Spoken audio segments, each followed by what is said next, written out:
What's up, guys? Check55 here. If I'm too close to the camera, please let me know.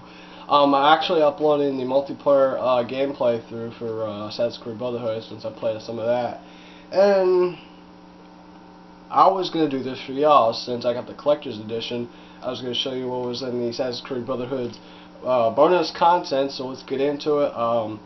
It says it has a soundtrack and some other stuff, like I showed you on my main channel, where I was showing you, what it comes with and stuff like that. So this is going to be for the Shuckley Gaming, and yeah. So anyways, I got my camera set up, and let's get into it. Alright, guys, we're starting the Assassin's Creed bonus content that everybody was requesting for the Christmas special.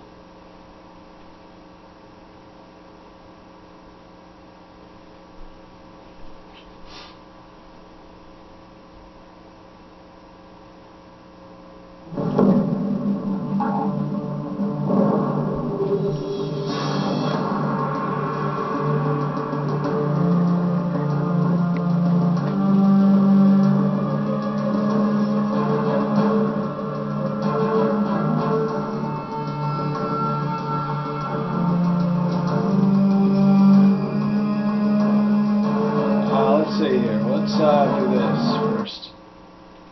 Let's see what this says. Assassin's Creed Brotherhood is really an experience in speed and power in a way that Assassin's Creed 2 wasn't. Rome is a huge city. It's the largest city ever built by the Assassin's Creed team, so there's a lot to see and a lot to discover in Rome. It's about 3 times the size of Florence, so it's the biggest world we've ever done in our map. The production has been exponential. Everything is moving faster. You can do more with the world. You can use more abilities. At the same time, Ezio is acquiring power. Ezio is much more mature, he's seasoned, he's experienced, and he gets to build his own assassin's order. You really have the feeling of playing the master assassin.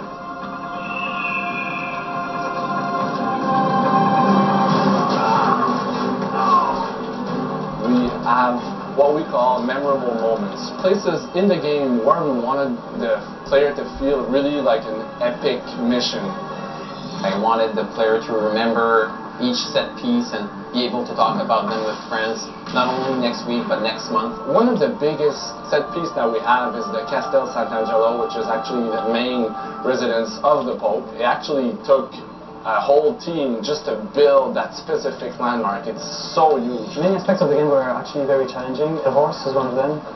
There's a good reason why we didn't do it on AC1 and on AC2. We really wanted to work hard on the horse and really improve the horse a lot, and that was a behemoth for us. Having the horse inside the city is something that multiplies all the problems you have with the horse. Because then you can do free running, then you can do assassinations, then you can do hijacking. The horse was definitely a challenge. Personally, when I play Assassin's Creed Brotherhood, my favorite part is to be really stealthy. And what's nice about it is that now you have your fellow assassins with you. You can really come up with a plan, send your assassins on missions. You can call your fellow assassins to kill people around you who you want dead. Ezio just does it with this little gesture, like they're dead. I mix it up a bit. I do like to do this social stealth action, like blade in the crowd type. Sometimes I just love to go in Rambo style and just kill everything. I like kind of barreling through things. I'm not a delicate player. I'm not trying to master the nuances of the system, although there are many of them. I really like just doing high voltage things like throwing an axe into someone's head. My favorite gadget are the smoke bombs. Call your assassins, they throw smoke bombs, it's chaos. And then just go for the kill and savor that final moment. We've been playing around with the multiplayer idea for a while now, for a good 2-3 years. Having a multiplayer in an Assassin's Creed game sounds weird because we're an action-adventure game, but it's something the players were telling us that they wanted to do. It was really important to give the player the same kind of feeling that he experienced in the single-player aspect of the game, but in multiplayer. It would have been easy to just slap on a deathmatch multiplayer. I think it would have done a disservice to our core fan base. It had to be really smart. It's not a frag game, it's not a deathmatch, it's not how many people you kill, but how you kill them. I think I prefer the courtesan as a multiplayer character because I can play and look at a cute girl at the same time. The one that I choose a lot is the priest and the courtesan. Not that I feel like a woman sometimes. It's the courtesan for me. Yeah. She's sneaky and yeah. I know you're there, Ezio, so consider this an invitation from my family to yours. For me, Brotherhood is about character and conflict. We actually based the whole story around the Borgia family, and they actually existed in real life. Their history is so rich, like they're so decadent, they totally control Rome, they have their hand over the papacy and everything, so it's like a really, really good example of how power can corrupt you. I worked very closely with a historian. Anything that's possible historically is allowed in the game. Hey, Bouns!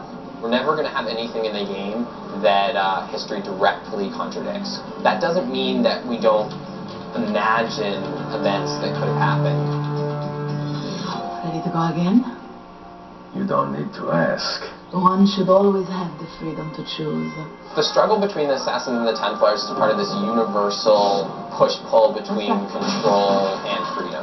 The Templars are all about control over the mass, telling people what to think, telling people what morals to have, what's right and wrong. And the Assassins represent freedom of thought, freedom of choice. A lot of gamers talk about how our endings are like cliffhangers, but I think the Assassin's Creed game, like any season finale, deserves such an ending.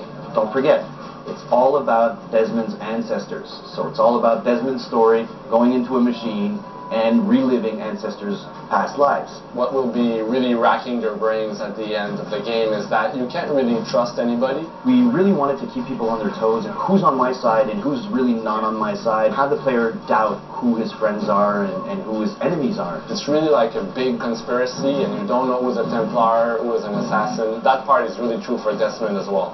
You start to see how messages from the past are being conveyed to Desmond in the present, and we're building to something really big.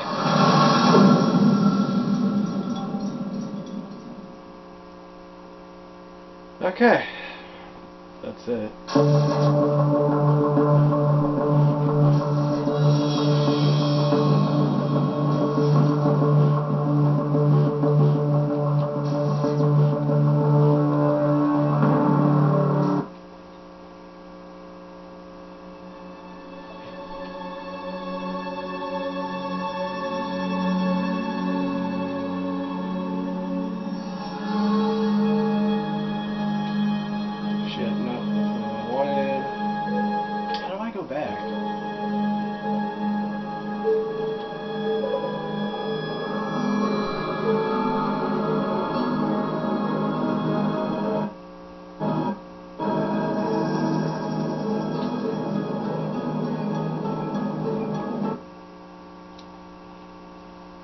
Come right back to it.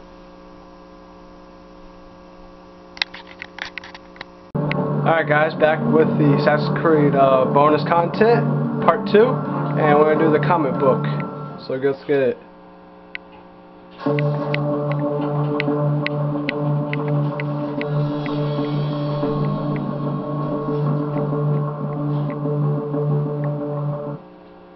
Come on.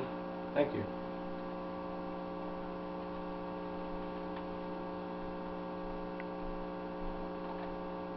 Okay. Well, let me move. Okay, good. Alright, so you got different pictures of the comic.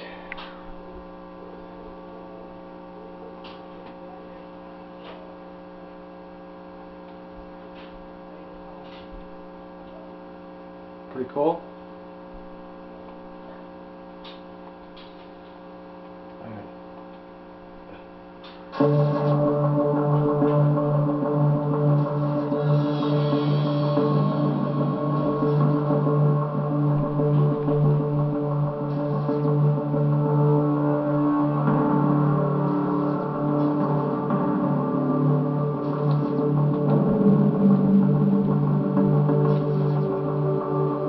Anyways, those are just, that's it for the thing. Sorry. Alright, that's it for the Assassin's Creed Brotherhood bonus content. Pretty much the rest of it's just the trailer and the soundtrack. I only showed you one part of the soundtrack because I don't want to get copyright strikes from YouTube. So anyways, The trailers, if you already seen them on YouTube, so go check them out. There'll probably be a link in the description. Alright guys, that's pretty much it. Part 2 of the bonus content, and Merry Christmas to y'all, and Happy New Year's. Peace out.